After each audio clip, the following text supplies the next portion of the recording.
আসসালামু আলাইকুম। আমন্ত্রণ জিটিভির সংবাদ সারা দেশের সঙ্গে আছি আমি মুজাহিদুল ইসলাম শিমুল। লালমনিরহাটের আদিতবাড়িতে শিশু নন্দিনী হত্যার উদাহরণ হিসাবে থাকে জামায়াত ইসলামের বিভাগীয় সমাবেশ অনুষ্ঠিত হবে। দিয়েছে যে হত্যাকাণ্ড সে ঘটিয়েছে। জুলাই সনদ নিয়ে রাজনৈতিক বিতর্কের নিষ্পত্তি সংসদে চায় জামায়াত, না হলে রাজপথে ফয়সালা হবে বলে জানিয়েছেন জামায়াতে ইসলামের সেক্রেটারি জেনারেল অধ্যাপক মিয়া গোলাম পরোয়ার।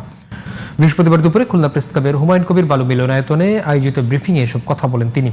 এ সময় তিনি আরো বলেন, গণভোটের রায় বাস্তবায়ন এবং জনদুর্ভোগ লাঘবের দাবিতে আগামী 20 জুন খুলনা সার্কিট হাউস ময়দানে বাংলাদেশ জামায়াত ইসলামের বিভাগীয় সমাবেশ অনুষ্ঠিত হবে।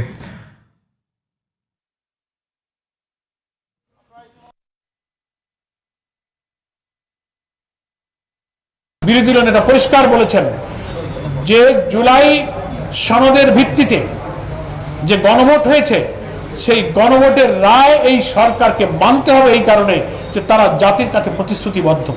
এবং আমরা কামনা করি সংসদ চলমান থাকায় সাংবিধানিক এই বিতর্ক, রাজনৈতিক এই বিতর্ক রাজপথে ঠেলে না দিয়ে সংসদেই এর সমাধান করা হোক।